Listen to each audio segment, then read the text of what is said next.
soul shoes and walk among the groups of two. It's not ideal, it's just how we feel. It's a shame we're easily amused. The only cure for this forward motion is to make emotion fly away. The air is cold, but the water's not frozen. I see ripples rolling every day.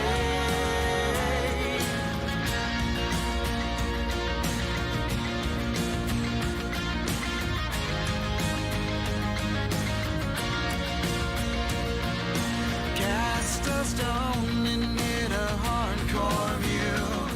Catchphrase of the day is that it's true.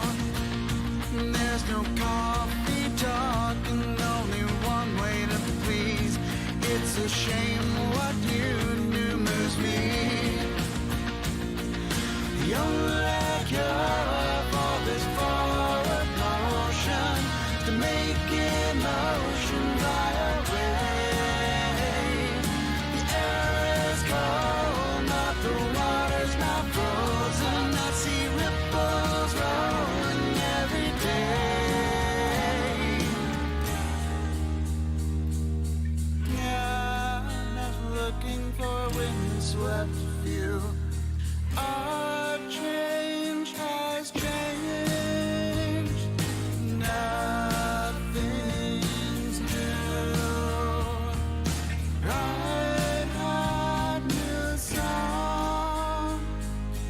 That news.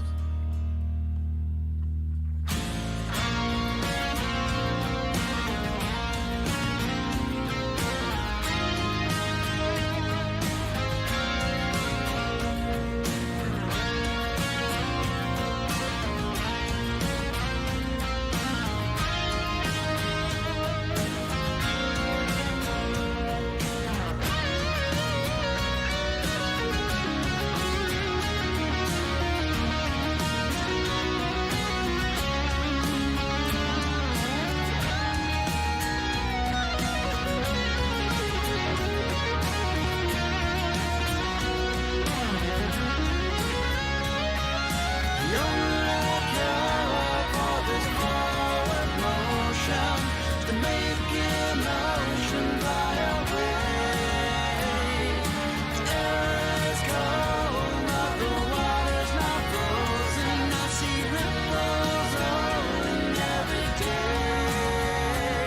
If I know what we're doing, I take the smile. The only cure for this forward motion is to smile. The only cure for this forward motion is to smile. The only cure for this forward motion.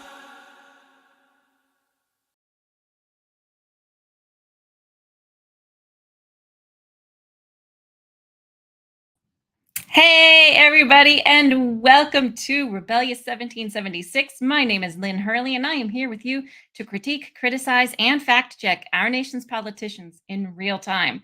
We love to watch a feisty congressional hearing around here. And if you know someone who would like to know just where their tax dollars are going and what those sneaky little politicians are saying, please feel free to share the love and share the show with them. Then just sit back, grab yourself a snack and a drink. And if you're watching live with us, please join us in the chat as we watch our nation's finest in action. And if you like talking all things politics, why not hit that little subscribe button? Don't forget to turn on the notification bell so you always get notified whenever we have a new show coming up. Hey, everybody. So nice to see you all. Oh, my goodness. It's weird doing a show in the evening. I haven't done one in a while, but I've gotten some requests to do maybe some later shows. We're trying it out. We're seeing if we like it. We're seeing if you like it. And I thought let's just do a fun one tonight. So we're gonna watch a hearing. So the House and the Senate are both off last week and most of this week. They have some hearings scheduled for Thursday. That's when they come back. But this is from, let me double check. I think this is from, yeah, Valentine's Day, February 14th. They Space and Aeronautics Subcommittee did a hearing on the ISS and beyond, the present and future of low Earth orbit. And so they're going to be talking in this hearing about the state of low Earth orbit. Oh my goodness, low Earth orbit activities. That's a mouthful. And to discuss what NASA's future plans are for low Earth orbit activities, or LEOs. Let's just say that it's a little bit easier. And they're also going to be talking about what are they going to be doing about the International Space Station, because it's not going to be around forever and they got to figure out what they're going to do once it's no longer in use. What's the next step? So that is what we are going to be watching today. And let's just get right on into it because I am excited to hear what they have to say about all of this. And as always, let me get this pulled up. As always, let me know how the audio is once we get it up and going. Hope you guys are all having a great night tonight. Okay, where am I? Here we go. All right, let me know how the audio is, everybody. Okay. The Subcommittee on Space and Aeronautics will now come to order. Without objection, the chair is authorized to declare recesses of the subcommittee at any time. Welcome to today's hearing entitled ISS and Beyond, the Present and Future of American Low Earth Orbit Activities. And now I would like to recognize myself for 5 minutes for an opening statement. Today's subcommittee hearing will address the ongoing activities of the United States in low Earth orbit. Excuse me. And as well as the path to a future low Earth orbit that is occupied by a range of government, private, and international actors. Last month, this subcommittee considered the role of NASA's Artemis program in establishing America as a leader in human space exploration on the moon. Our hearing today will focus on human space exploration activities that are a bit closer to home, but no less important. Over 20 years ago, the United States established a continuous human presence in space through the International Space Station, which we all know as the ISS, weighing over 900,000 pounds and spanning the distance of a football field. The International Space Station is the largest single human-built structure in space. This one-of-a-kind research platform orbits 250 miles above Earth at 17,500 miles per hour and offers researchers several unique scientific opportunities, including access to a consistent microgravity environment and the extreme conditions of outer space. Not only is the ISS a technological wonder, but it also represents impressive achievements in international cooperation and foreign policy. The ISS partnership involves 5 space agencies from 15 countries, and researchers from over 100 countries have conducted science tied to the ISS. Congress has extended the lifespan of the ISS program multiple times, most recently directing NASA to continue operations until 2030. While ISS continues to yield several impressive scientific discoveries, the station is showing signs of aging. NASA has solicited industry input for a U.S. deorbit vehicle capable of safely deorbiting the station by burning it up on re-entry. And I hope to learn more today from NASA about the process that they use to determine that this vehicle is the best approach for deorbiting and about how they calculated the proposed cost. Congress must consider the United States' objectives for low Earth orbit, also known as LEO, and plan for a future that does not rely on the ISS. Selecting the correct approach will depend upon a range of factors, many of which we will explore in today's hearing. First, we must assess how LEO activities promote the national interest. What does the United States seek to accomplish in LEO? What are the consequences of a gap in the United States' LEO presence? How will we maintain the international relationships that have grown through ISS, and how are other nations, friendly or otherwise, moving forward with LEO activities. And then we must understand NASA's role in these objectives. What research priorities must NASA complete before ISS retirement or transition? How do NASA's LEO activities facilitate other human space exploration activities? Finally, we must understand the developing commercial marketplace for LEO activities and services. How can commercial providers facilitate NASA goals? Will these commercial capabilities be available before retirement of ISS? We have asked for answers to these questions in previous legislative efforts, and we continue to stress the importance of obtaining clarity on these points to inform future LEO activities in a post-ISS world. We also cannot forget that America already faces international competition in LEO. When ISS was constructed, it was the only facility of its kind. Today, the Chinese Communist Party operates a space station that has hosted taikonauts in LEO since 2021. The CCP has also solicited international partnerships to conduct research activities on this station. If another station is not operable by the time ISS retires, the Chinese station may be the only human-occupied station available to scientists for LEO research. The committee must consider how to address all of these factors as it drafts a NASA authorization bill. Today's discussion will inform those legislative efforts and allow us to provide NASA with a clear direction at this critical moment in space innovation. Of course, I have a very strong interest in this effort. For years, Houston has been the leader in LEO activities. Not only does Houston host the Johnson Space Center, which manages the ISS program, but Houston also is home to an array of space companies with innovative ideas for commercial use of LEO. But this is an issue bigger than just Houston. It impacts scientists, companies, and governments all around the world. How we respond to this challenge will have far-reaching effects, so it's very important that we get this right.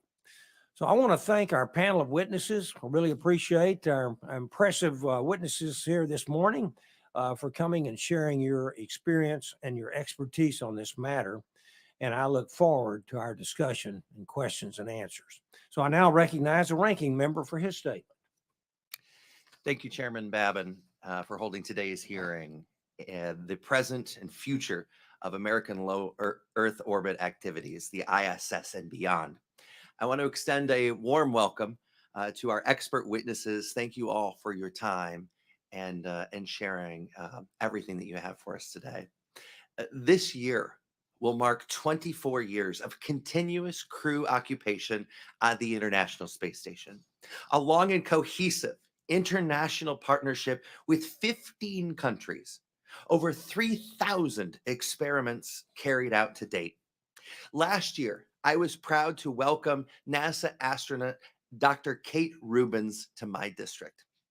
During her visit, Dr. Rubins spoke about her excitement for the upcoming generation. She and I both believe that the first explorers to Mars are in first grade today. What an exciting opportunity that this is for our nation's kids. The scientific research currently done on the ISS is critical to our explorers getting to the surface of Mars. I want to recognize the talented and dedicated NASA workforce and the NASA astronauts, Jasmine Mokbeli, Laurel O'Hara, as well as European astronaut Andreas Mogensen and Japanese astronaut Furukawa Satoshi. They're orbiting 250 miles above us right now. These brave astronauts make our present and our future in low Earth orbit possible. The International Space Station is an international success story that the world can be proud of, and I believe that there's so much more to come. In Congress, most recent NASA authorization, ISS operations were extended through the year 2030, with planned deorbiting to follow that. This hearing is intended to examine how close we are to maintaining this critical timeline, continuing to benefit from this incredible laboratory requires that NASA take prompt action. We must replace the aging ISS spacesuits that could pose serious risks to our astronauts. And we must develop a deorbit vehicle in time to safely control the station's return to Earth over the Pacific Ocean without risking any lives. According to the congressionally chartered Aerospace Safety Advisory Panel, the safety of deorbiting the ISS is not completely in NASA's hands. This is because a catastrophic failure could occur with little or no warning. Furthermore, NASA is planning to transition from being owner and operator of the ISS to user and customer of one or more commercial space stations. As we nurture the success of ISS today, we must vigilantly prepare for the future of low Earth orbit. It's a consequential shift, and we need to make sure we get it right. Many questions remain at this time. What will be the roles for government and non-government in this changing low Earth orbit model? What are the geopolitical implications of ending an international space station? Who will be responsible for safety of NASA's astronauts on commercial space stations? Is there a market to support a commercial low Earth orbit enterprise? How will the science currently done aboard the ISS continue during this change? And should there be a national laboratory in low Earth orbit? The year 2030, it's not that far off. I hope today's hearing provides fulsome answers as the committee looks to continue its important role to make sure that we're doing what's right. A new decade of science that both inspires and enables our continued leadership. It awaits us today. The United States must seize this moment. Thank you, Mr. Chairman, and I yield. Thank you, Mr. Sorensen. Appreciate that. And now I'd like to recognize the ranking member of the full committee for a statement. Thank you, Mr. Chairman and Ranking Member. The Science Committee is often referred to as the Committee of the Future, and the future of low Earth orbit is a fitting topic to be considered by this committee. I recall on the committee there was some division when the committee was looking at authorizing the ISS, and we were building it and talking about it. But I think time has proven the proponents of ISS to be correct. The ISS laid the foundation for America's future in low Earth orbit and beyond, and it demonstrates our increasingly important leadership of a 15-nation partnership. Now, this is a strategic and soft power capability for the U.S., and it's as important today as it was in 1998 when the ISS Intergovernmental Agreement was signed. The ISS has also allowed for the growth of the U.S. commercial launch industry. NASA's investment in ISS commercial crew and cargo capabilities have reinvigorated our U.S. commercial launch industry, bringing us positive economic impact and competitiveness. And in addition, the ISS has served as a long-term orbiting microgravity laboratory. It enables basic and applied research, such as the work of the Space Biosciences Division at NASA Ames. It's just outside my district, and it provides a platform for other federal government agencies as well as commercial entities to carry out R&D. However, as has been mentioned, it won't last forever. It's aging and currently only authorized through 2030. Now, NASA wants to continue to use low Earth orbit for research, technology risk reduction, and other activities. And NASA plans to transition those efforts to commercial space stations, for which NASA plans to be one of many customers. Now, there are lots of questions about this transition. In many ways, this hearing is a convergence of two major space policy areas the committee has and will be considering over the rest of this Congress: commercial space regulatory frameworks and NASA reauthorization. The committee has to balance the public interest and NASA with the commercial space industry, as well as ensure that U.S. taxpayer investments are protected. I want to give a little bit of thought to the risks of transitioning national and government activities to non-governmental entities. It could include a potential gap in U.S. presence in low Earth orbit, or the safety of NASA astronauts, the financial risk to the U.S. government should NASA end up representing the only sustainable market for commercial space stations, and potential liability risks to the United States government, which is responsible for all U.S. non-governmental activities in space. This committee has to sort out who's going to be responsible and how those risks are evaluated. The committee also has to consider the nature of government-funded research and development in a post-ISS environment. It's critical that NASA ensure a seamless transition from the ISS to commercial platforms. But the essential role of government-sponsored microgravity research and development can't get lost in the shuffle. The U.S. government and this committee have a responsibility to ensure such an outcome does not occur. The United States isn't alone in this domain, as has been mentioned by the chairman. China established its crewed Tiangong space station in low Earth orbit and is investing much of the same cutting-edge science that we'll hear more about today from our expert witnesses. Space biological and physical sciences directly enable human exploration, so we need to lead in science to lead on our efforts to go to the moon and Mars. And finally, I want to voice my concern about the budgetary challenges and really the dysfunctional appropriations process that we have that's threatening our nation's plans in space. If we in Congress aren't prepared to appropriate the required resources, we will not be successful. Continuing to operate the ISS while also procuring a deorbit vehicle and providing support to commercial LEO destinations really does require sustained investments if we're going to make sure that America stays first in low Earth orbit. So I want to thank you, Mr. Chairman. I look forward to hearing from this panel of really very distinguished witnesses, and I yield back. Thank you very much.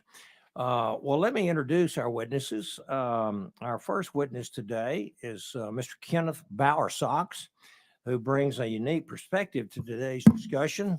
Quite a name. Former NASA astronaut who spent 5.5 months aboard the ISS. Mr. Bowersox currently serves as the Associate Administrator for NASA's Space Operations Mission Directorate. His responsibilities include the management of NASA's human space exploration efforts, including ISS operations and the development of future commercial space stations. Prior to this, Mr. Bowersox served as the Deputy Associate Administrator for Space Operations.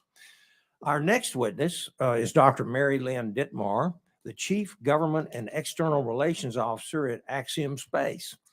Her responsibilities include directing Axiom's work with the U.S. government.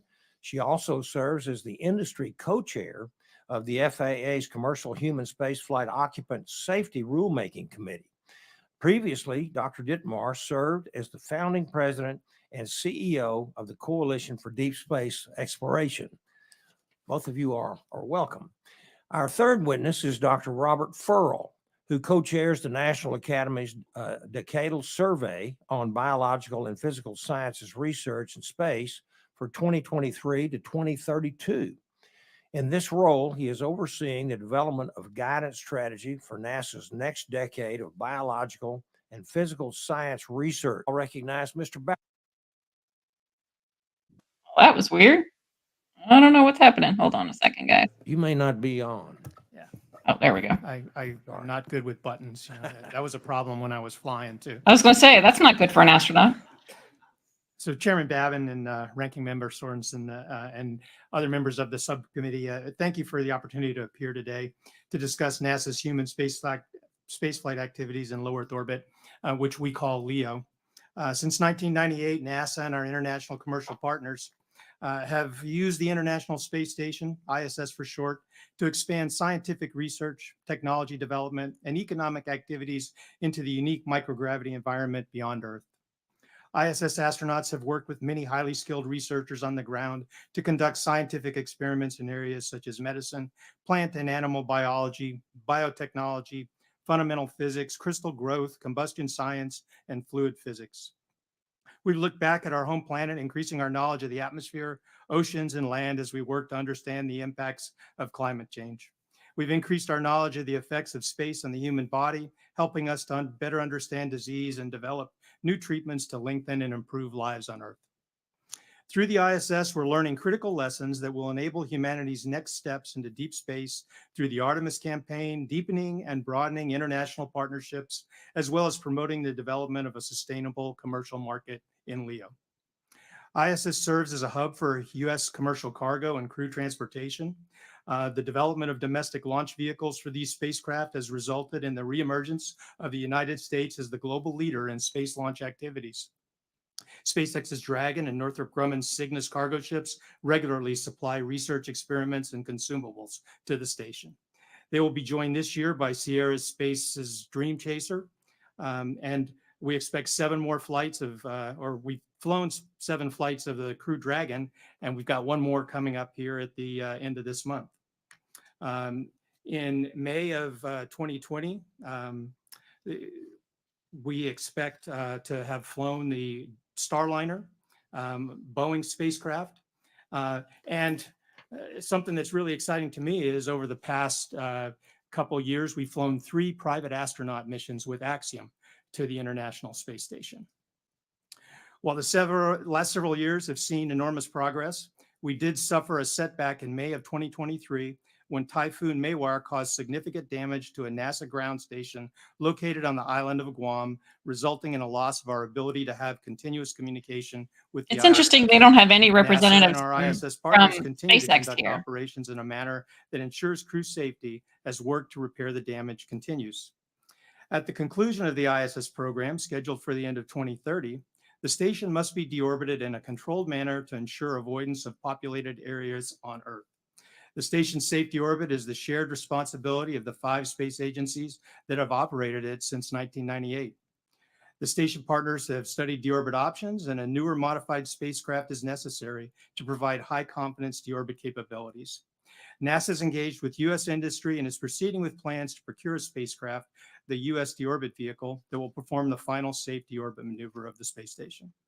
The administration has included requests for NASA Guam recovery and the deorbit vehicle in pending domestic emergency supplemental appropriation requests. NASA continues to believe that funding for both of these is a pressing requirement.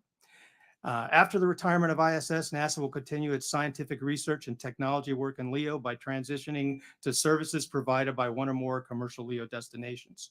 It's NASA's goal to be one of many customers in a robust commercial marketplace. In order to maintain an uninterrupted human presence in LEO, NASA is striving to have at least 1 operational destination on orbit before ISS is ended. We've partnered with several industry teams, and we've got a hearty collaboration for additional capabilities called the Collaboration for Commercial Space Capabilities 2. Working with its international and commercial partners, NASA is poised to continue groundbreaking research and development on ISS, foster the development of commercial capabilities enabling continuity of U.S. human presence in LEO, and to safely retire the ISS at the end of its operations, as we usher in a new era of commercial space development that will transform LEO into an arena of vibrant economic activity. Thanks again for inviting me to talk with you today, and I look forward to your questions. Thank you very much, Mr. Bowersox. I now recognize Dr. Dittmar for 5 minutes to present her testimony. Good morning, Ranking Member Lofgren, Chairman Babin, Ranking Member Sorensen, and members of the committee. I appreciate very much the invitation to appear before you today, and it's especially an honor to do so with such esteemed panelists as Ken Bowersox, Dylan Taylor, and Robert Furl. My name is Dr. Mary Lynn Dittmar, and I lead both government and external relations along 850 outstanding colleagues at Axiom Space in Houston, Texas. Axiom is organized around 3 main business lines of business, each of which support and advance U.S. national objectives in space. First, in partnership with NASA, as mentioned by Ken, we operate private astronaut missions to the International Space Station. These missions are expanding the number of countries that can fly to space, demonstrating ongoing U.S. leadership by promoting opportunities for international collaboration, for science, and for commercial activity. Less than a week ago, in fact, we successfully completed the Axiom 3 mission, which saw astronauts from Italy, Turkey, and Sweden, and our own commander, Michael Lopez Alegria, conduct more than 150 hours of science and outreach, including engagements directed to educating and inspiring students around the world.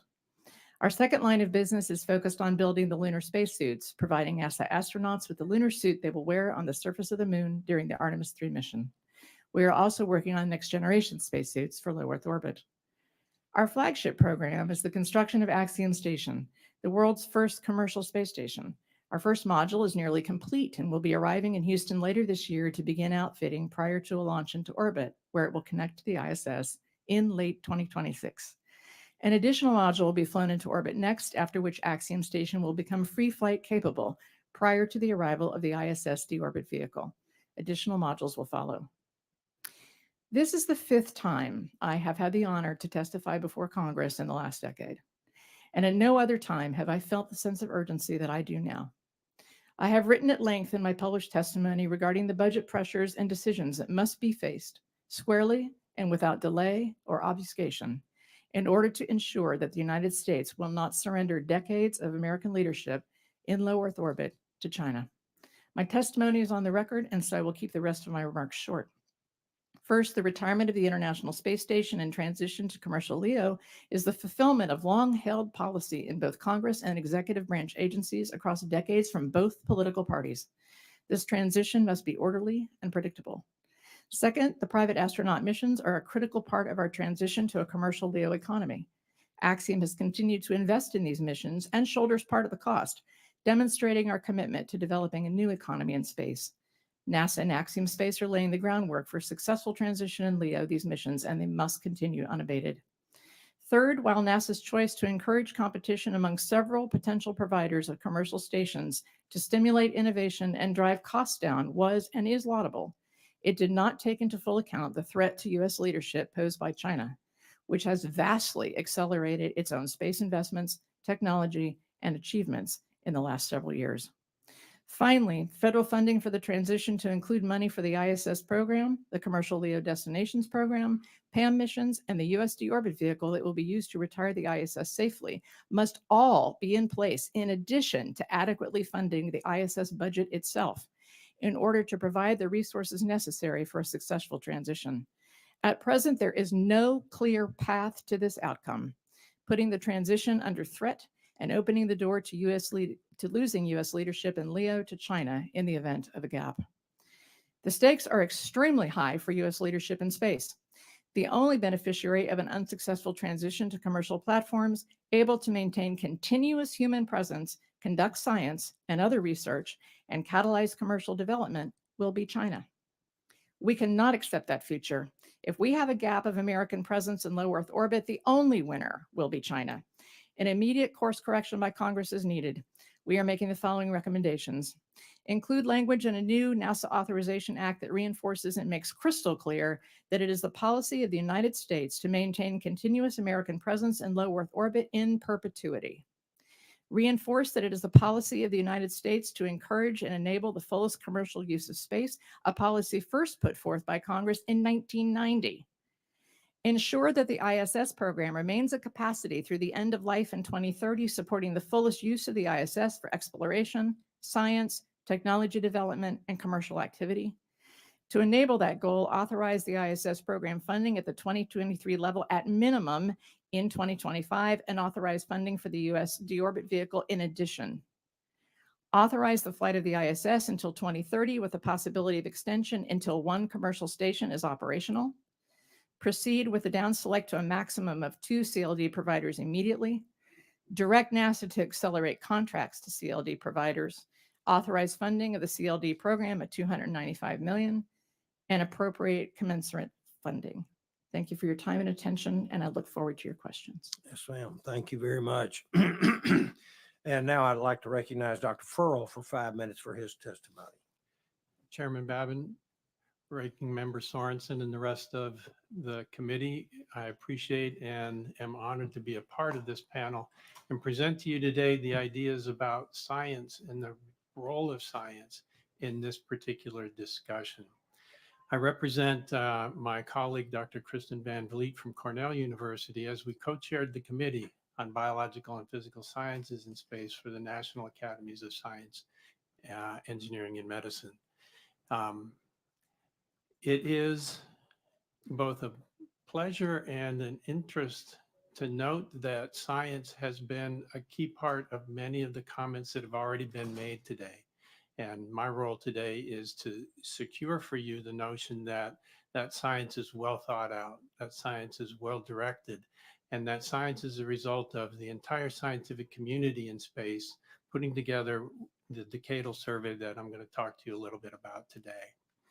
I'm here to address the what and the why of going to space, the reasons that we need to be there for science and the reasons that we need to be there for discovery.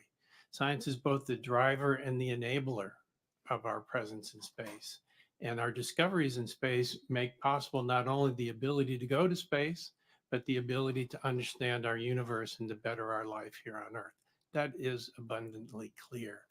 BPS science has been, and our part of science has been a part of the space exploration community since the early Apollo era. So this is, an historical and well represented activity in space that feeds space and also derives the science from space. Our report is called Thriving in Space, Ensuring the Future of Biological and Physical Sciences. It is a chosen title for that very reason. We now wish to thrive in space. We no longer wish to just visit. We wish to occupy, live, develop, manufacture, and otherwise do what thriving means in space. And that demands a continual presence in space. And it also absolutely demands that the presence in space be enabled by the government. It is a national need. Biological and physical sciences is exactly the science that deals with the physical forces, the biological changes that occur in terrestrial organisms and terrestrial processes as it moves off the surface of the Earth. We learn about how to do things in space by understanding the forces and the scientific processes behind being in space.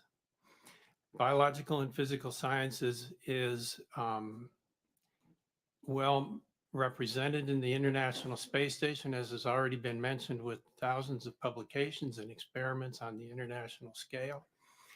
And it is very clear that not only has the International Space Station proven its value as a scientific vehicle, but it's also proven that its limitations currently exist. So we need not only the equivalent of the International Space Station, we need its capabilities and more. So as we transition to the commercial space, commercial LEO destination model, it is very clear that not only do we need to have a continuous scientific presence, that must be fully vested scientific presence that allows these experiments to continue in the mode in which they are currently working and in the even better mode. It's already been mentioned that we're at a critical moment in this science and the critical moment in the distribution of our intellectual property and capabilities in space. And we are in our report absolutely supporting the notion that the science needs to both drive our presence in space and be continued as we move further into space. Science in the International Space Station in low Earth orbit is not substituted by the trip to the moon. It enables the trip to the moon. And the more we do science in low Earth orbit, the more we enable our capabilities to move to the moon and Mars. And conducting science in space uniquely expands our understanding of the natural universe in ways that we have yet to imagine. The International Space Station is a place where humans created the coldest place in the universe. The entire universe was created there. The coldest place was created there not to go to space, but to understand what our universe is like and to imagine products and capabilities that are beyond our current imagination. I look forward to your questions and I thank you for being here. Thank you, Dr. Furl. I'd like to now recognize Mr. Taylor for 5 minutes to present his testimony. Chairman Babin, Ranking Member Lofgren, Ranking Member Sorensen, and distinguished members of the committee, thank you for inviting me to share my perspective on the U.S. commercial space station landscape. At Voyager, we're dedicated to building a better future for humanity, both in space and here on Earth. Voyager has nearly 50 years of spaceflight heritage and unmatched experience working commercially on the ISS. The ISS transformed space exploration, and Voyager is dedicated to continuing its legacy of global diplomacy by developing a next-generation platform, a commercially operated, continuously crewed, free-flying space station called Starlab. Starlab began in 2021 when Voyager was awarded $160 million under NASA's CLD program.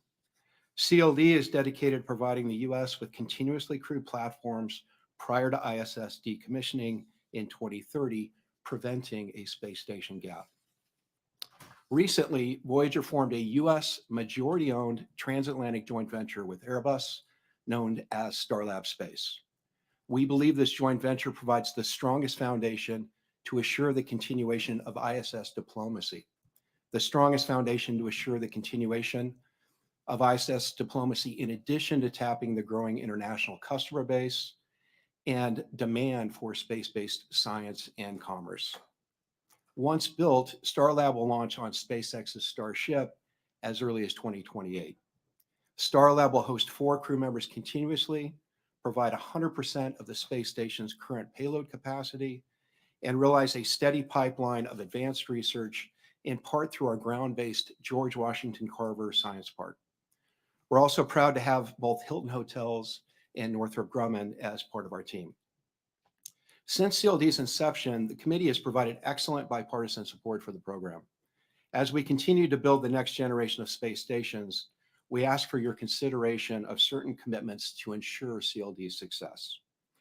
Under CLD, NASA intends for most funding to come by private investment, unlike previous commercial programs like Commercial Crew and Cargo Resupply.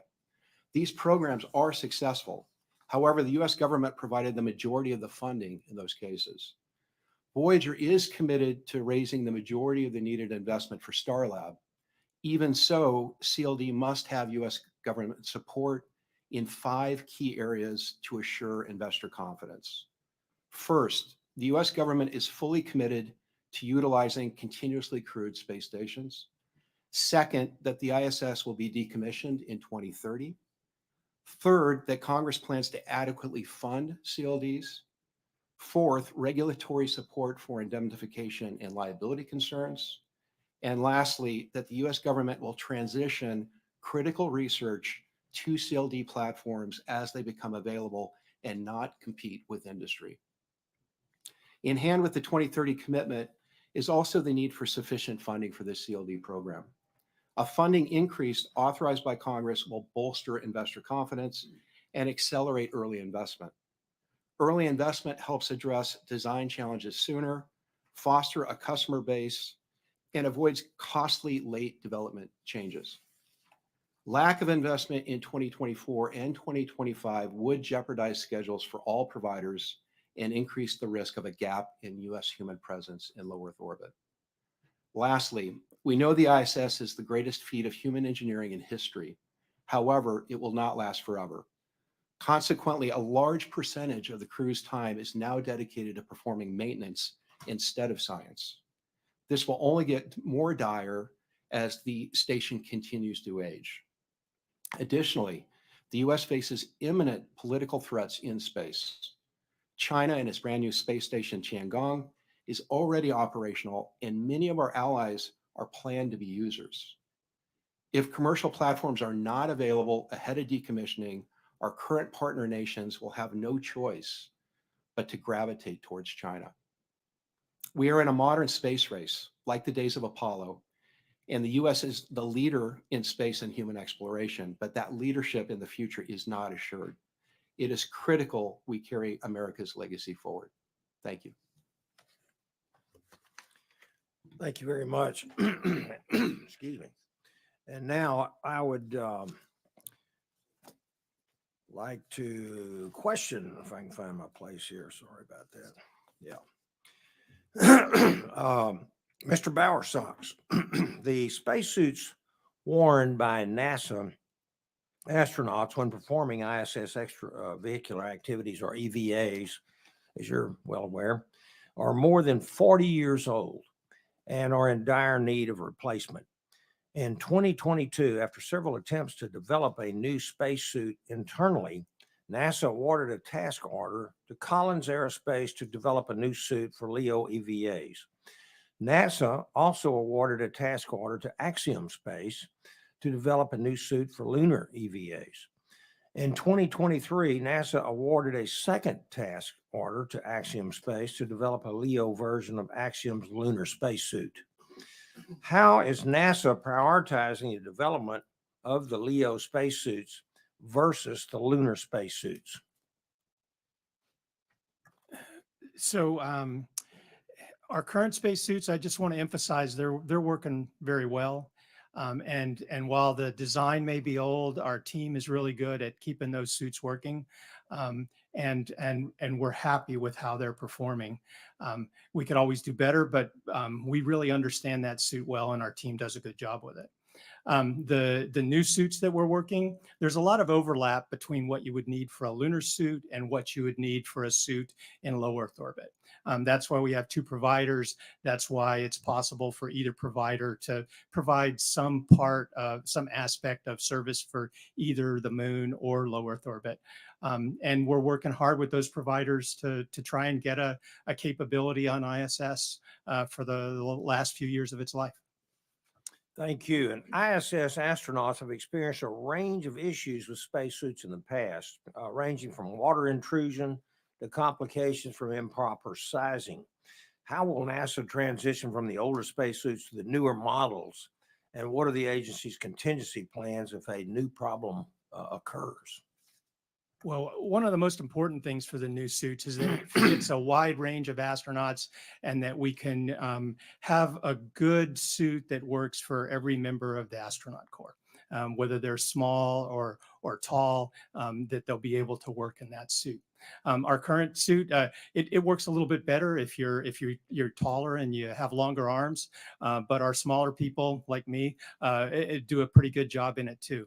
But we don't want to have that problem with the new suits, so we're spending a lot of time thinking about that, and we're confident that with new equipment, new hardware, great testing, that they'll work well once they get to orbit or to the surface of the moon. Great, thank you. I have a second question, and for you as well, Mr. Bowersox. Last October, President Biden submitted a supplemental appropriations request asking Congress to provide, among other items, initial funding for a spacecraft capable of deorbiting the ISS. In October, Northrop Grumman announced that it would no longer develop its own space station under the commercial LEO Destinations program, and instead would join Voyager's Starlab project. This freed up $89 million in funding that NASA then distributed among the remaining CLD candidates. If funding USDV is a high priority and time-sensitive matter for NASA, can you explain why that money was not instead used to fund the deorbit vehicle? And I have a couple of additions to that. If you just answer that one, please. Yes, sir. In order for us to manage the pace of transition with ISS to the new commercial partners, we need multiple things. We need to have those new stations. We need to have the US deorbit vehicle, and we need to have good utilization on ISS so that we maintain our transportation and utilization capability. We thought that the best use of that money was to continue effort on the commercial LEO platforms, but to try to get additional resources for the USDV. Okay, what other options did NASA consider during its analysis of alternatives? Well, we looked at just about everything we could think of. If you have other ideas, we're open to listening. But we looked at raising ISS to a higher orbit. We looked at breaking it into smaller parts. We looked at switching ISS to a commercial operator. We looked at possibly bringing small elements of ISS home. And when we analyzed all of those and considered the cost, doing one return of the ISS into the ocean seemed like the best option to us. Thank you. And then finally, how will NASA ensure that the cost of deorbiting the ISS is shared proportionately among our international partners? Luckily, that's covered in our agreements with our international partners. We share basically according to the amount of mass that each partner has on the station, the resources required to bring the ISS home. Okay, thank you. And that completes my line of questioning. So I'd like to go to the ranking member, Mr. Sorensen, for 5 minutes. Questions. Thank you all for being here. Mr. Bowersox, I'm not sure if you worked with someone who helped me get to where I am today. Dr. Janice Voss was a NASA astronaut who called my hometown of Rockford, Illinois, her hometown. In the 1990s and the 2000s, she flew on numerous shuttle missions and helped inspire me as a kid to learn and continue to look up. She flew on Space Shuttle Discovery as others as well, which makes it appropriate that one of her flight suits is on display at the Discovery Center in Rockford, Illinois today. So I do want to continue learning a little bit more about spacesuits. Given the safety concerns and the age, are we on target with respect to technology and time to meet the demands as we look beyond the ISS mission? First, I want to thank you for mentioning Janice. I think the world of that person. I can remember when she certified me to operate the arm on the space shuttle and International Space Station, and I miss her. But for our future astronauts, we want to make sure that all of our people will be able to use the new suits, so that they'll fit everyone, that everybody will have good function. We also want to make sure that they're affordable. So we're looking at trying to increase the reliability and reduce the cost of the technology that we use. And we're seeing great progress with our partners. Dr. Furl, I'll turn to you. Your written statement refers to the critical need for biological and physical science research in space to better inform both life in low Earth orbit, but also during our exploration into deep space. Can you elaborate on how your biological and physical science research and those of your colleagues will help enable human exploration to the moon and then beyond to Mars? Thank you very much for the question. It's an enjoyable thing to think about, because how we get there, how we enable ourselves to get there, and how we can do it in a way that is both doable and sustainable is key to our ability to do it, and also a key point in our decadal survey. We've recommended, in fact, 2 large-scale campaigns in this area of science that deal with the following kinds of science. How do we take an ecology with us, our microbes, our plants, and our other organisms, to sustain ourselves over the long term in wherever it is we decide to go? How do we create a mini Earth, one that doesn't need resupply? That's a big body of science that has to do with creating long-term sustainability in space. Another campaign that we've recommended is called Matrices, but it's basically the same idea. How do we change our manufacturing concepts and the science behind our manufacturing so that we can reuse what we take with us the first time, repurpose that into something else for the second time, and the third time, and the fourth, and the fifth? Moreover, when we get to the moon, how do we manage the uptake of resources there in a way that services us as humans inside the habitats that we will build? So our science underpins all of those concepts with regard to sustainability, in addition to the plain biological questions of what happens when you take a terrestrial organism off the surface of the Earth. Thank you for that. NASA plans to be one of the many users of commercial space stations. To Dr. Dittmar and Mr. Taylor, your companies will presumably need non-governmental customers to support your stations. How have you begun developing a pipeline of groups that are interested in using commercial space stations? And I'll begin with you, Dr. Dittmar. Thank you for the question.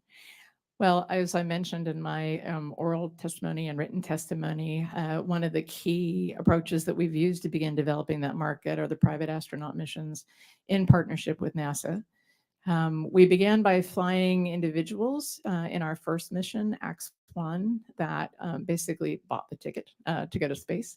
But as those missions have progressed, they have increasingly revealed to all of us and to NASA the interest of international entities to participate in human spaceflight, including entities that have never been before.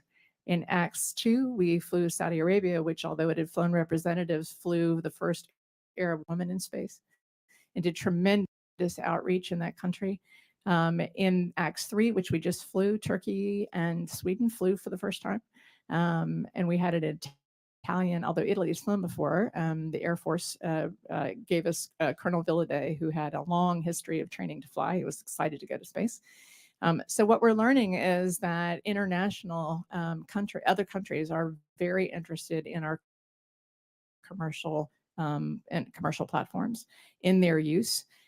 We've signed a memorandum of agreement with ESA to continue to explore opportunities there. We've signed other memorandum of agreement that they're all public, and I could direct you to the record, but New Zealand and others. So we're finding global interest in doing science, research, technology development in space manufacturing, as well as flying humans into space. Dr. Taylor, Mr. Taylor. Yeah, thank you for the question. Similar to what Mary Lynn just said, we're seeing huge international demand for the station. One of the things that I think is important to point out is in the case of low Earth orbit, these commercial stations coming online are not going to address demand, they're going to create demand. What do I mean by that? If you look at the constraints on the International Space Station today to do science, a lot of that is constrained by astronaut time. And astronaut time is spent in large degree to performing maintenance. So imagine a brand new commercial space station with minimal maintenance where 100% of the astronaut time can be dedicated to research. And it's a less frictional, it's a frictionless transaction to actually get research done on the ISS. I see this as a huge opportunity to accelerate their plans.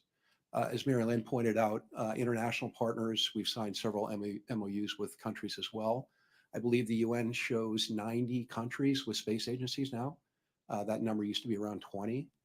So there's a huge appetite for international space commerce. And this goes back to the point I made in my oral testimony.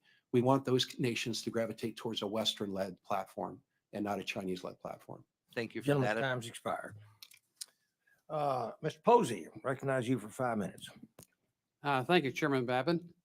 Mr. Bowersox, are the facilities at Kennedy Space Center sufficient to meet NASA and contractor requirements for commercial space station payload processing? We would like to see improvement in those facilities. We'd like to see improvement in the Space Center. One of the challenges we have is how we get the resources to do that. And something that I think has been talked about is potential legislative changes that would allow us to take resource investments from private partners, commercial partners, and bring them in and use them at a place like the Kennedy Space Center. Okay. Is there any current plan to use foreign launch or payload processing facilities to service commercial space contractors? Right now, we're not thinking about using commercial launch for that. We want to use our own activities. We might do some sort of an exchange with commercial partners in other countries where they provide a launch for us, we provide a launch for them. We could see something like that in the future, but right now we don't have anything concrete. How is the concept of letting the contractors participate in the development of facilities? How's that? At what stage is that now? I think it's in the stage where we're seeing a need, and I think we're talking about the potential for legislative change. And for the record, I'll go back and see exactly where we are with that proposal. But it would be very helpful if we could get contributions like that. Yeah, I'm glad to hear that. Dr. Dittmar, could you further explain your statement about China partnering with the United Nations to select and operate international payloads? In 2019, China and UN COPIUS announced an agreement to select payloads to fly on Chang'e. They selected initially 9 payloads, but had opportunity in that program to select others. The stated goal of that was to essentially do global outreach and involve payload developers and scientists who had not previously had the opportunity to fly, or who the China was particularly interested in bringing on board to the to Chang'e.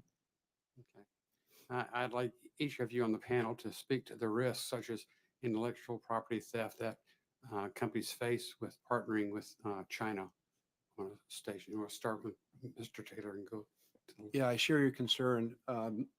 The intellectual property risk is real. This is one of the arguments we're making to nations who might see China as a good deal, because they're deeply discounting their access. And of course, that comes at a price, and the price is they're not going to control their IP. So with respect to Starlab, we take that extremely seriously. There'll be no Chinese activity on our space station. But I share your concern. I think there is a real risk that conducting any kind of commerce or research on Tiangong will necessarily have IP consequences. Thank you. Academic scientists and commercial scientists both do recognize the risk of intellectual property leakage when dealing with countries that don't respect the same laws that we do. Nonetheless, we also recognize the extreme value in international cooperation. But the simple answer is that those risks exist and are recognized by the scientific community. Dr. Dittmar. We have an expression which is check your IP at the hatch. Yeah, very good. I like that. Mr. Bowersox. All I'd say is that here in the U.S., we try very hard to understand and protect the intellectual property rights of our partners.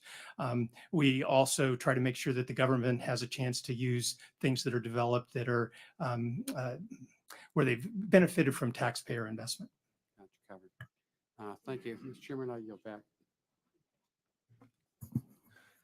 Okay, now recognize the gentlewoman from California, Ms. Lofgren. Thank you, Mr. Chairman. I read a very interesting article called The Wild West of Space Research that was in Aerospace America. I'd like to ask unanimous consent to put this article into the record, Mr. Chairman.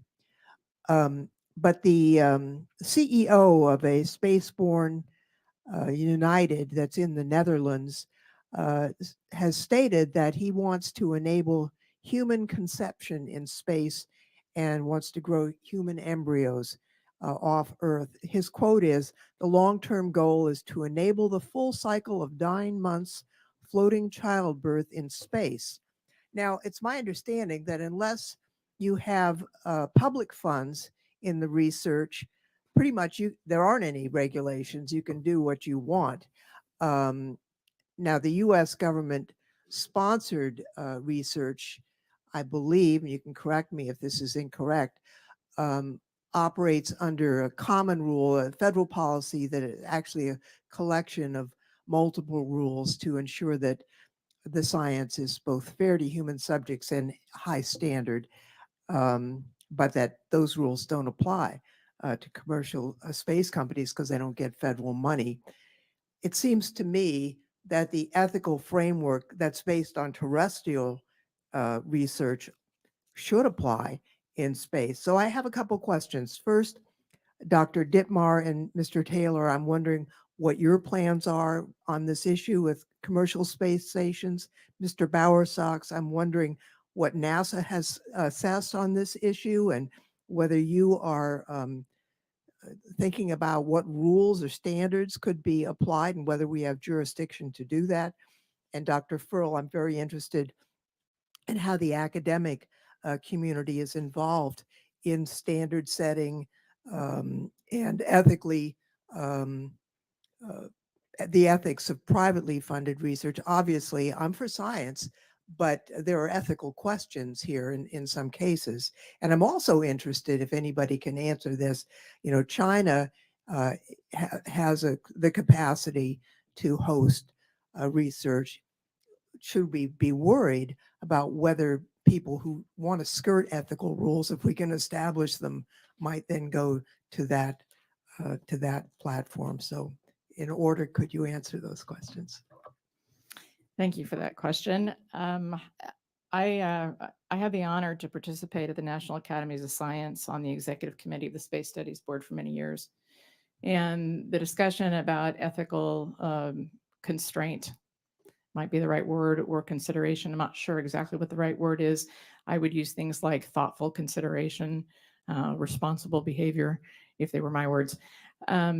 Has certainly been one that's been inherent in scientific pursuits for generations and generations. Certainly no different on orbit. I will say that what we've done at Axiom is our chief scientist, Lucy Lowe, who came to us from NIH, participated in a multi-author paper recently that was published in Science that addressed exactly these concerns. Thank you. Mhm. Mr. Taylor, I don't want to go over my time, but I would like to hear from all the witnesses. Sure, I'll be brief. Thank you for the very thoughtful question. First of all, as I mentioned earlier, we're doing missions on the ISS today. We've ran 1,300 missions our company has on the ISS.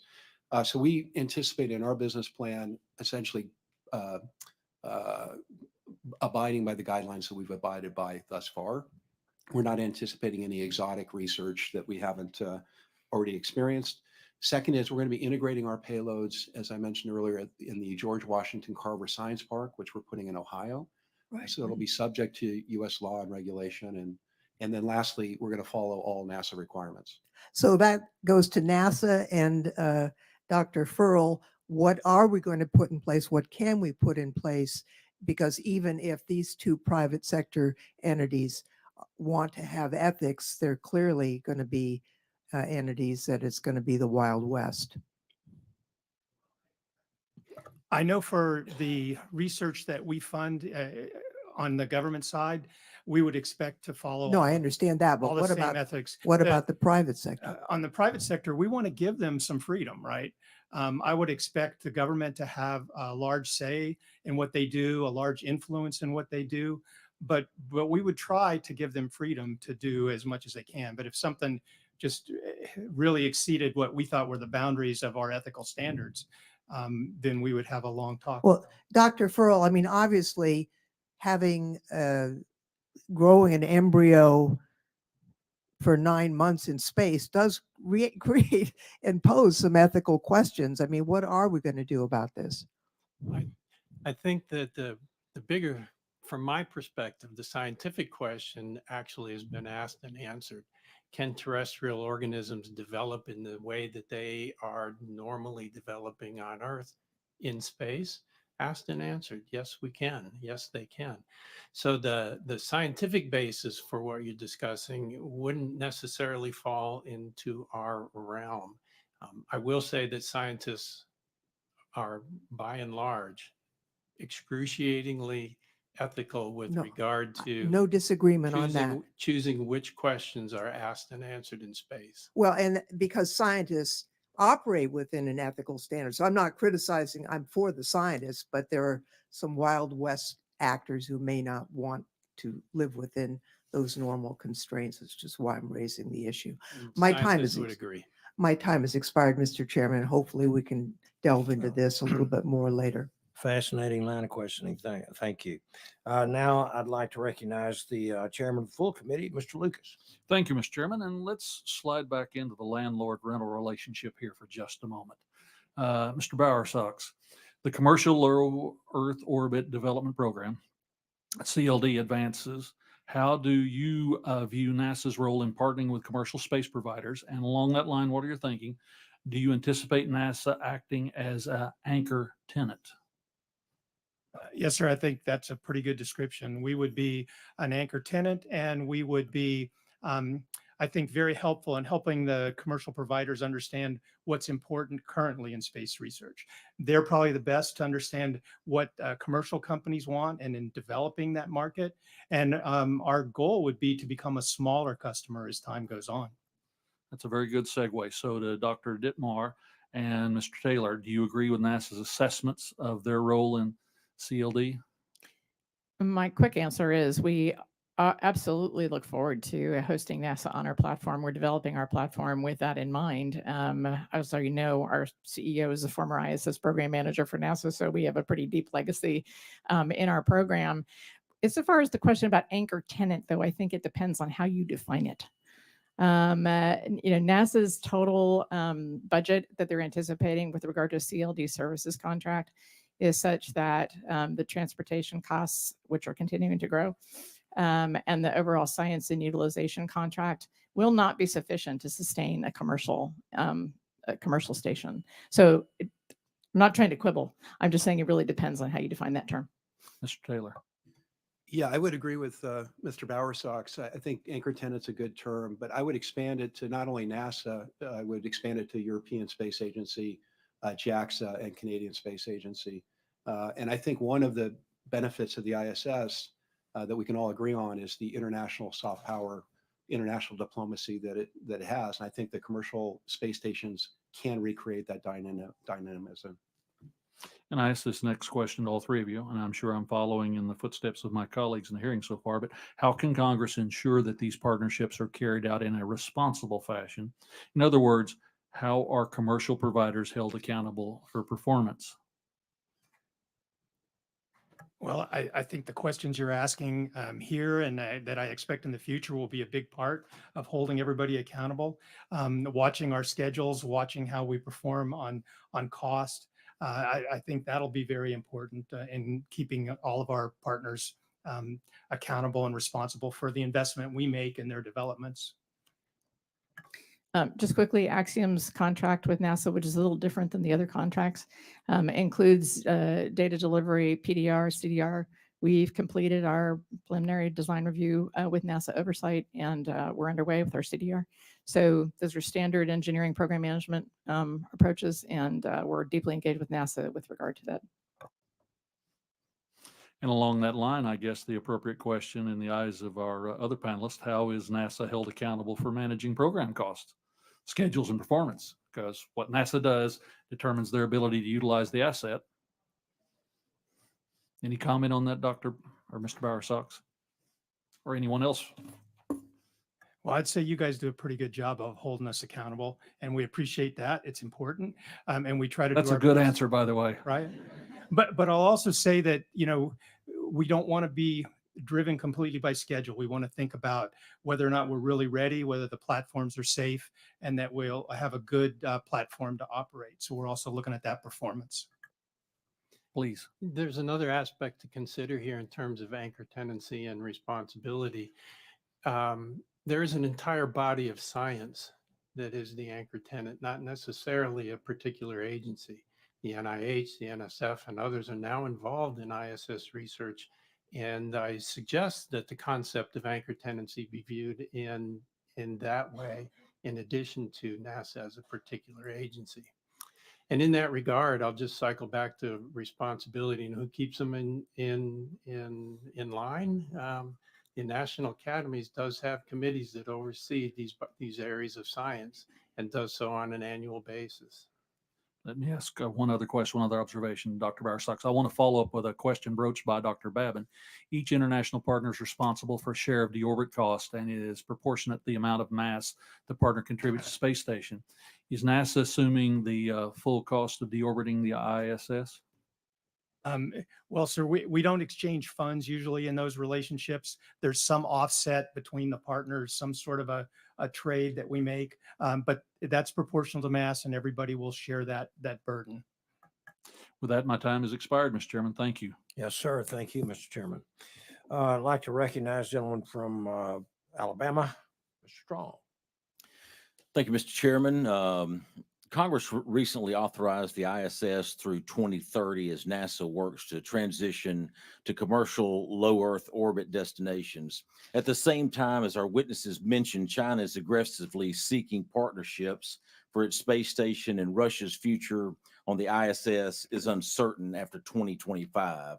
Unless commercial stations are ready before 2030, NASA could face a station gap that would set the United States back significantly. Mr. Bowersox, how is NASA ensuring that CLDS will be ready before 2030 to prevent this?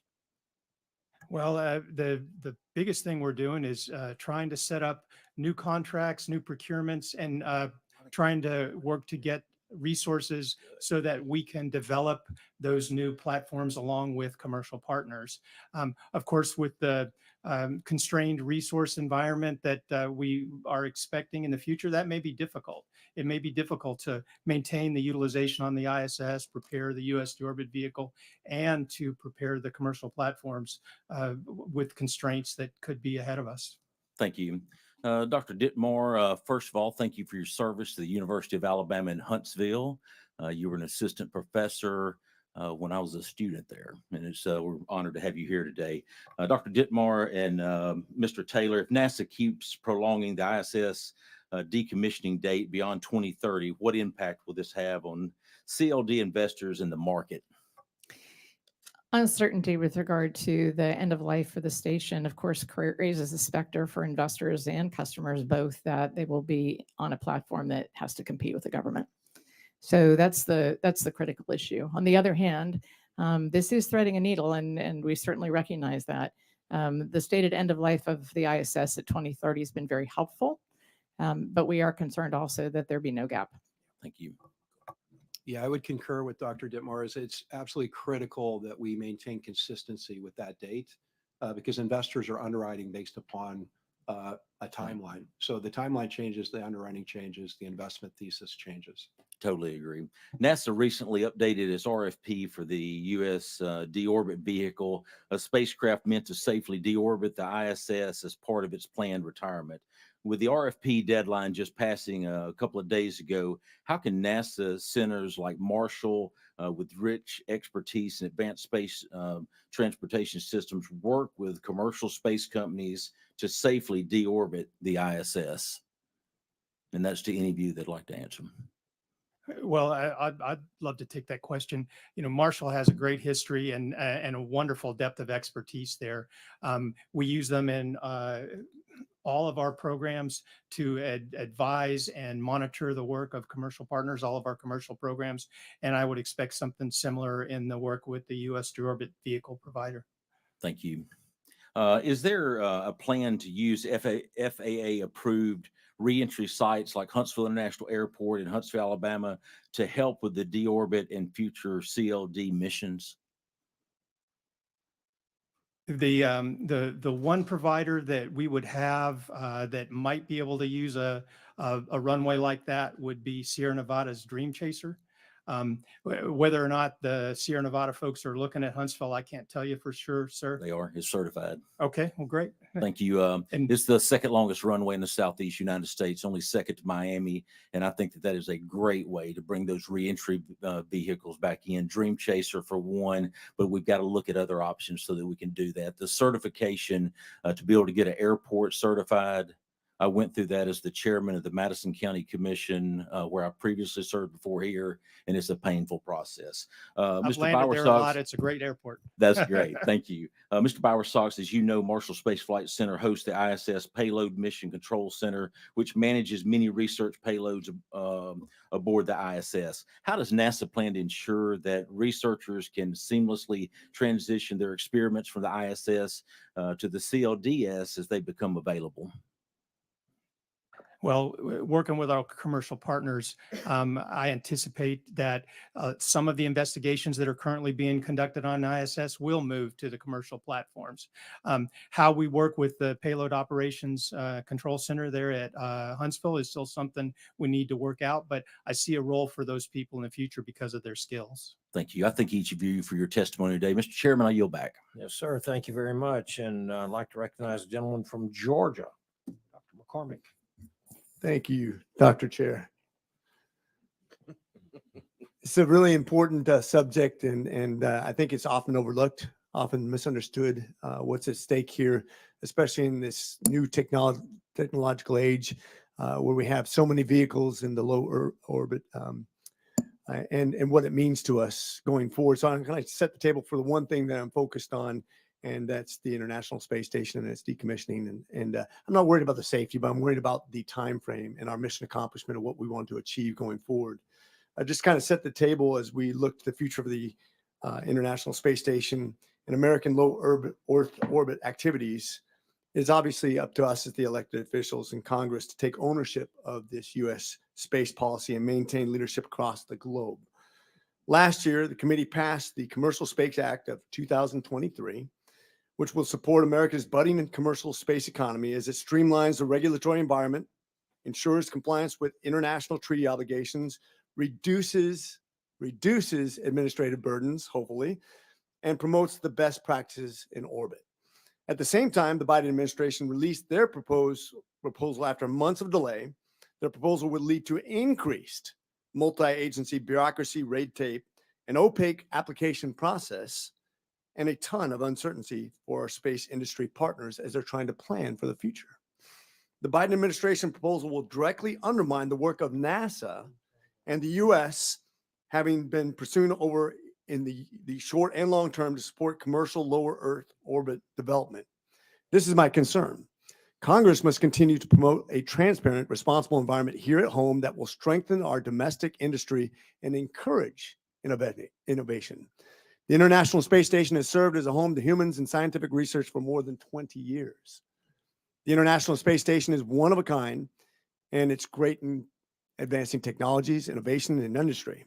As the commercial industry aims to take the mantle, it is vital that our government does all we can to assure a smooth transition, both for economic prosperity and national security interests, meaning making it easier, not harder. My concern is this. When we're talking about that beneficial timeline, Dr. Dittmer, I wanted to say in your testimony, you had said how you discussed an American presence in low Earth orbit is under the threat and how the likelihood of a gap, this is what I'm worried about, in LEO following the decommissioning of the ISS has never been greater. What concerns do you have with the proposed mission authorization system by the Biden administration specifically? And how could it disrupt the plans by NASA to shift from the International Space Station to commercial stations by the end of the decade? Thank you for the question, Dr. McCormick. We are very concerned about the proposal. We are concerned about its bifurcated nature with some of the aspects of what would be happening on orbit being handled by one federal agency and then other aspects being handled by another federal agency. We think that there is a great deal of room for communication difficulty between the agencies. There's an interagency process that is sort of called for by the proposal that would require collaboration and discussion. We're concerned about delays that might be imposed by that. We think that there's basically a lot of questions to be answered. The devil is in the details, so to speak. Regulatory frameworks need to be streamlined as much as possible. Nobody argues with the need for regulation. As was mentioned before, I'm sitting here as the industry co-chair of the FAA Space Advisory Rulemaking Committee right now for commercial human spaceflight occupant safety. I wouldn't be doing it if I didn't think it was a worthwhile effort. However, we do have a great deal of concern with the structure of the proposal. So I think it is important to be safe, and I think we're going to do a great job of decommissioning. We have great scientists. Everybody wants to do this the right way.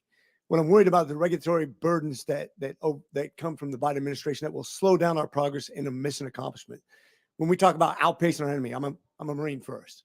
And when we do an outpacing of our enemy, we have to make sure we don't have gaps. We don't have regulatory burden that's going to slow us down, that it's not a whole bunch of agencies weighing in on one thing. And my concern is specifically, do you think it would be beneficial if the industry instead interacted with a one-stop shop government entity with technological expertise in order to meet the stated objective of Congress that there be continuous American presence in the low Earth orbit? Yes. Pretty simple. That's my singular focus, and I want to leave it with that. Less regulation, be safe. Let's get the mission done first. And with that, I yield. Amen. Thank you very much, Doc. Appreciate you. And so I'll recognize my friend from Florida, Mr. Webster. Thank you, Mr. Chairman. Dr. Dittmer, I guess most of the things have been explained in the fact that we're headed towards this possible gap in spending at some point in time, gap in presence in the lower orbits. So would one of the options be to keep the ISS afloat? I'm inclined to defer to Mr. Bowersox, but let me just give you a quick, actually will defer to Mr. Bowersox, but I'll say something first. The thing I'm going to say first is, as we previously discussed, having an uncertain end date for the International Space Station is really detrimental to commercial development of low Earth orbit because it creates a great deal of uncertainty with regard to investors. Mr. Taylor did a wonderful job of capturing some of the concerns there. And so while there is an option to continue, a technical option to continue ISS, and one of our recommendations is that it does stay in orbit until there's a commercial platform that's there or launching there, not 1 second longer. Not 1 second longer would be our perspective. So I just want to emphasize that our approach to avoiding any gap in low Earth orbit is to do everything we can to make the commercial LEO development, the commercial LEO destinations available before 2030. We're committed to deorbit ISS starting in 2030, and we're going to work with you to try and get the resources to do that. Okay, so if that be the case, well, number one, the uncertainty would go away if we were to plan for a extended life. I guess you could do that, or something else. But now I heard 2028 because the Russians have problems, so forth. They want to do that. Now they're down to 2025, could be that date. So that's pretty uncertain in itself. So what are the benefits and advantages of space stations that are commercial space stations as part of this solution? Okay, we understand there'd be a scientific advantage to having those, but what else would it be able? How would that benefit us in the sort of the decommissioning of the current ISS? Well, so we've got commitment from our Russian partners to go through 2028. And the rest of the ISS partners are working towards 2030 as the last date for full utilization. And then ISS deorbit would start after that point. We expect that our Russian partners will work to see what they can do after 2028. They have some technical concerns. They also have some budget concerns. A lot of the reason that they haven't extended past 2028 is just the way their budget system works. We have a really good technical relationship with our Russian partners, and we're looking forward to hearing from them that they're ready to stay with us through 2030. That's very important. I'm just jump in really quickly here. I will say Axiom and Voyager, and I'm sure, are working very diligently to make certain that we have capabilities on orbit prior to the end of ISS decommissioning. I mean, prior to the end of life. I would just point out that things happen between when we made our proposal and were granted our award, okay, and then started to actually bend metal on our station. There was a pandemic. And then there were vendor and supply issues, which the entire aerospace and defense sector are still trying to deal with. So although we're working very diligently and believe that we'll be able to do this, there is a tremendous budget crunch coming, and Congress needs to step up, in my opinion, okay, and basically make sure that we are on a path to ensure that there is no gap in low Earth orbit. And I think we can set some criteria for the transition, agree on some criteria for the transition, be bound by those criteria perhaps rather than dates. But I want to emphasize our commitment to switching to the commercial destinations. That's our future in low Earth orbit, and we're committed to all our partners to work with them to get them to low Earth orbit. So would moving that date forward for commercialization of the program be better for the date for decommissioning the ISS? Well, just how much we could move it forward now, I don't know. I think it could be pretty hard just because space development is a tough business. But if our commercial partners are ready earlier, then I think, again, in a criteria-based approach, we could consider a transition earlier. Thank you very much. Yield back. Thank you very much. I'd like to recognize the gentlewoman from Colorado, Ms. Carvalho. Thank you, Mr. Chair, and thank you to you and Ranking Member Sorensen for holding this hearing. And thank you to the witnesses for joining us today.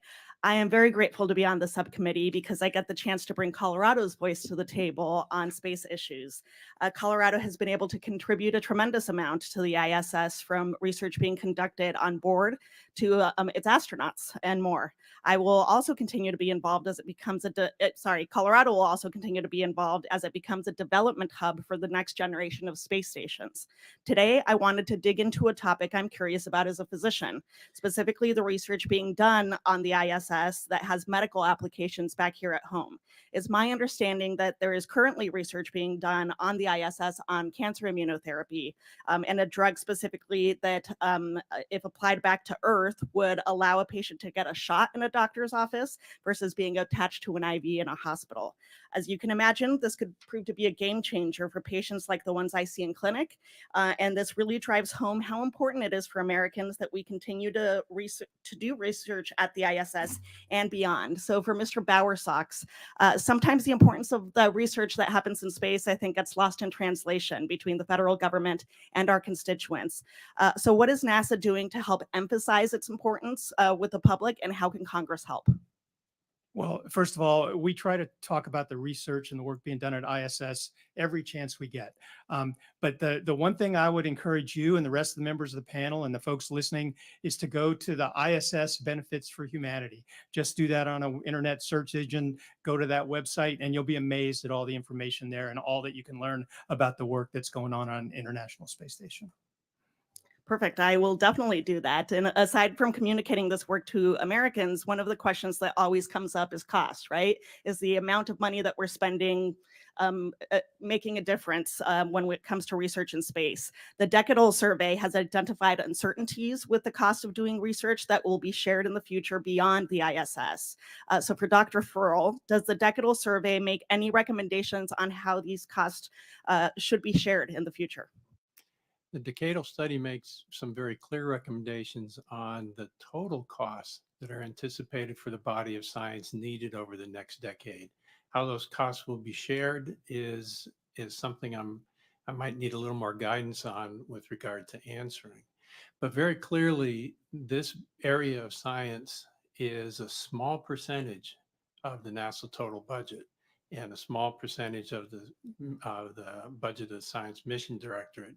Yet it both underpins all of the development and engineering for our future exploration efforts, as well as feeds back the very important biological and also physical advances that are applied back on Earth. So we're very strong in saying that there needs to be more budget, clearly, for the very science that both embodies and enables the space in low Earth orbit. And I think importantly saves time and money for people if it changes the ability to treat certain diseases back here at home. Continuing with the cost, what can NASA do to provide clarity on future costs of conducting biological and physical sciences research from low Earth orbit after ISS? Another thing that we address in the decadal study is the absolute need for clarity with regard to costs. As some of our my fellow panelists have mentioned, the cost to go to orbit, the cost for lifting, the cost of astronaut time. These are all things that need to be addressed in a more transparent way so that the fundamental cost of doing the research you mentioned is understood from end to end, not just for the time. Well, thank you all so much for your time here today and for the work that you do every day that translates from space into directly even taking care of patients in clinic. And so I appreciate the work. Thank you. Thank you very much. And I think that's the end of the first round of questions, but The ranking member and I have put our heads together and thought that we might come back with a few more questions if you will indulge us, you great witnesses. Appreciate it.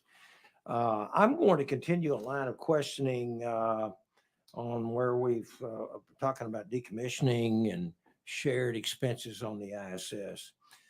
The ISS partners minimize the exchange of funds for operation of the space station by operating through an in-kind barter system.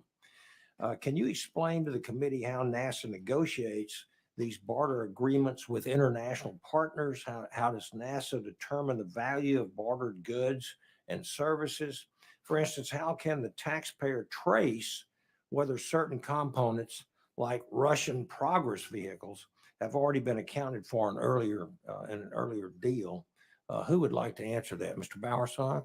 And because that's a very detailed question, it's probably best that I take it for the record and get something substantial back to you. But our folks are very careful in the ISS program, trying to make sure that we get very good value for what we invest, and that we see similar investments from our partners. We're very careful about it. But it is one of those areas where sometimes there's give and take, right? We know that one of our partners needs something. We'll make sure that they get that. They know we need something, and they make sure that we get it, right? So there is a little bit of fuzziness there. I don't want to say it's always a perfect exchange. Gotcha. Anybody else want to add to that? Okay. And then again, Mr. Bowersox, in the last 2 years, we have seen multiple mechanical issues on the ISS. These have largely occurred on the Russian segment. Do you anticipate these issues increasing between now and 2028, the date that the Russians have given us? How do these technical issues impact the cost of ISS operations and maintenance for the United States? And how does NASA work with the Russians to ensure that these issues are being adequately addressed? So first, we are working very well with our Russian colleagues on these issues. They're sharing information with us. We're sharing expertise with them with the goal of addressing these issues and trying to make sure that we reduce the chance of things happening in the future. We're also getting valuable data. Some of the things we're seeing as the Russian segment ages, its modules are older than a lot of the other modules that are on station. We're learning about how spacecraft age in space. So we're all getting valuable data there. And then something that we've learned with the recent problems with the Progress and Soyuz vehicles and the radiator that leaked is that we think the orbital debris environment is something that's a big issue for all of us, right, including our Russian colleagues. So we're trying to understand that better. Okay, thank you. That completes my line of questioning. So I will go ahead and let my counterpart. Thank you. So I want to go back to there was an event that happened this past Sunday. You may have heard of it. It was a sports game that had a concert in the middle of it. Okay. I think people need to understand that what we're talking about here with the International Space Station would barely fit between the goalposts of a football field. So, Mr. Bowersox, could you help us visualize in our head, because this is something that's never happened before, how we decommission the International Space Station? How do we make sure that the people on Earth are safe? How do we keep something so massive away from the things that are in low Earth orbit that we rely upon every day? So our number one strategy right now for keeping the ISS flying and minimizing any chance of an uncontrolled entry is to keep it in the best shape we can, taking care of every maintenance item as it needs to be taken care of, and maximizing the redundancy everywhere we can across the station. If it were to come down in an uncontrolled fashion, there would be large pieces of the International Space Station coming down somewhere between its northern orbit limit and its southern orbit limit in a part of the world we don't know, and there would be a large risk to the population on the surface of the Earth. Could you explain to us how we need to develop the the piece of machinery that is going to help us bring this down? So what we've got in mind is the US deorbit vehicle. What it does is basically it'll go up there, it'll wait 6 months or a year, and then gradually the ISS will start to come down lower towards the Earth, just because of the high levels of the atmosphere causing drag on the space station. And then as it gets down to its final altitude, we'll do an impulse from that deorbit vehicle, and that will cause the ISS to come down in a much smaller area of the Indian Ocean is likely where we would target it, out as far as we can from landmass and as far away from people as we can get it. And that greatly lowers the risk to people on the surface of the Earth to our goal of 1 in 10,000, below 1 in 10,000 risk to anybody on the surface. But that only happens is if we are going to budget to pay for that over time. It requires investment in that US deorbit vehicle. Yes, sir. My last line of questioning, I'm so optimistic seeing all of the young adults that are sitting here in this committee room today. The young adults that whether they're in college or they're in high school or going back to, into elementary school, they're going to come up with some major solutions to challenges we have. And maybe we could go to Dr. for this. What are some of the things that we don't yet know that we're going to need to figure out as we transition from ISS to low Earth orbit to the moon to Mars?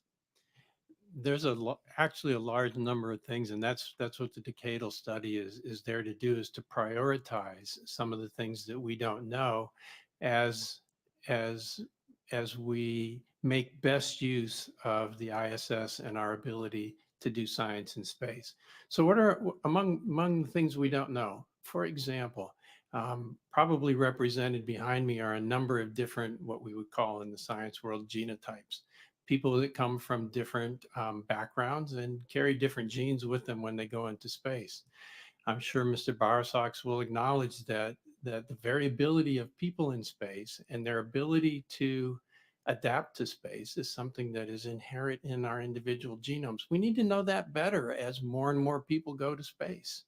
So the diversity of genotype on the biological side is something that is just absolutely key in the coming decades as more and more people go to space. I have to add one more thing.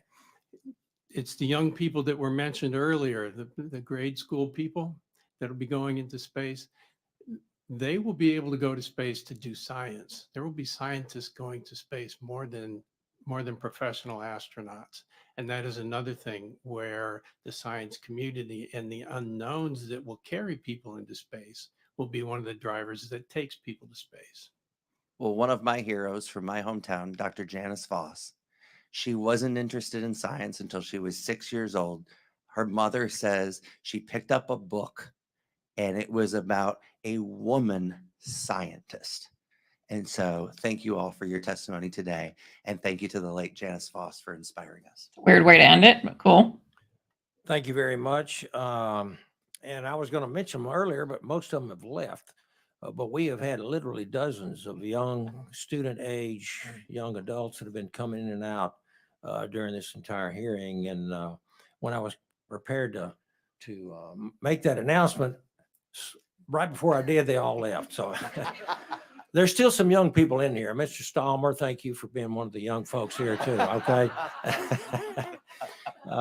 We really appreciate everybody that's come here today and really want to say thank you to our witnesses here in a very fascinating hearing, which has given us some valuable information. So want to thank you all. The record will remain open for 10 days for additional comments and written questions from all the members. So with that, this hearing is adjourned. All right. Let me just get this out of here. Okay. Well, that was interesting. So one thing I wanted to share with you guys that I found, I had put it in the chat, but oh goodness, wrong one. But wanted to show you because I thought it was super interesting. So they were talking about, there was one of the congresswoman who she was asking, I think she said she was a doctor and she was talking about cancer research. And I found this. Okay. This was an article on Fortune talking about finding what they're calling a kill switch by bringing basically tumors up into space because they grow faster up there due to what were they said it was where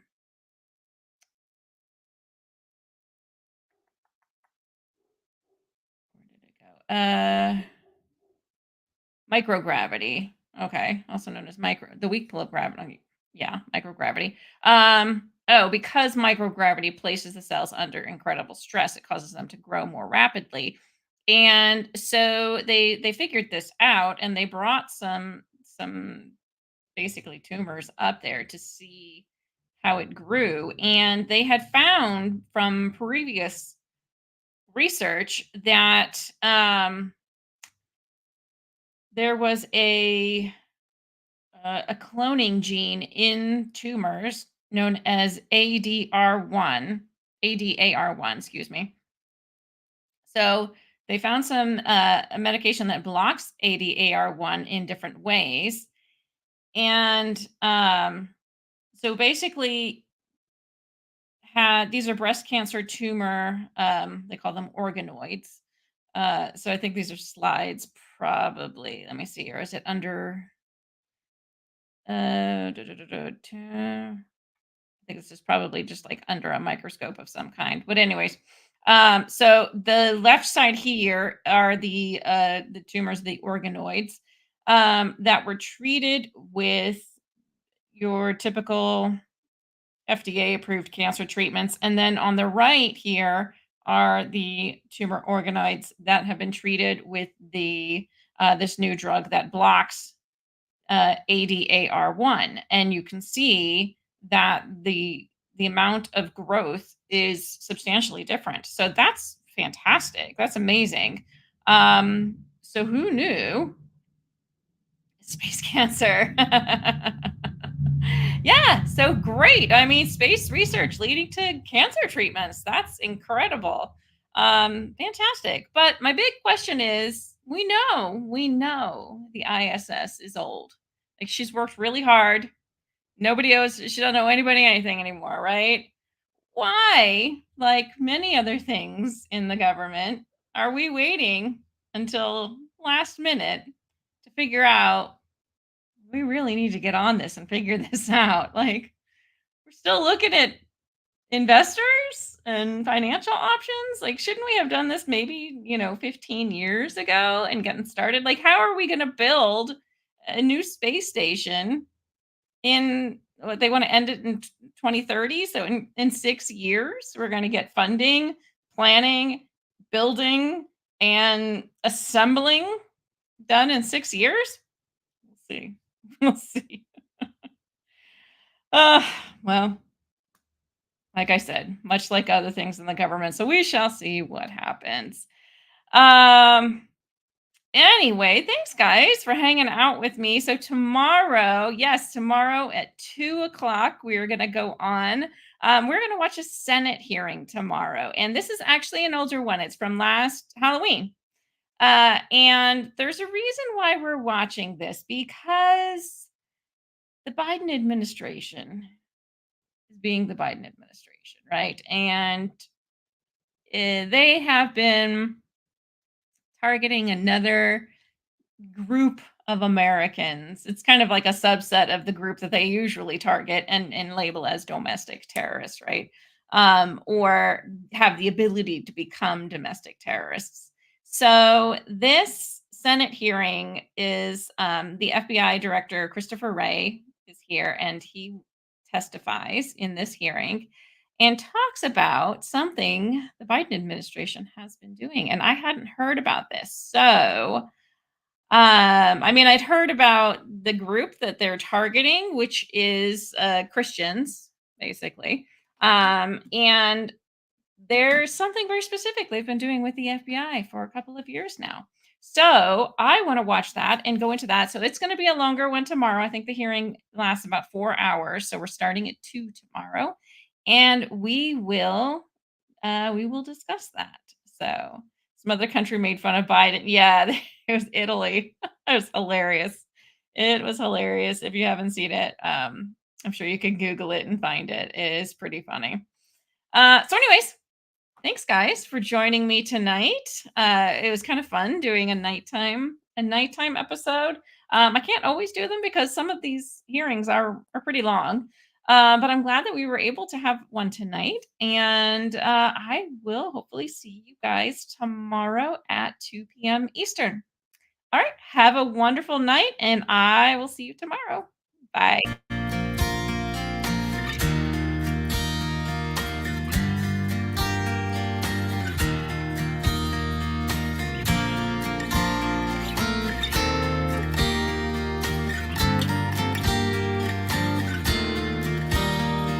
Scattering leaves, the days go, dragging us along like rag dolls.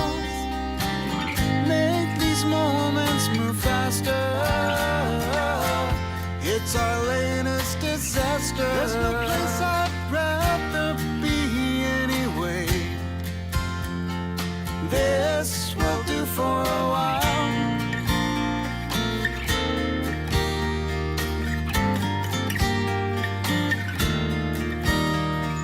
Gather your thoughts so we can run away from it all and ease our minds. We'll try to make it all matter, pave the way for the shattering of youth. Promise our real lives not far behind. Leave nothing to chance and we will not find. Still, I'd like to be here for a while.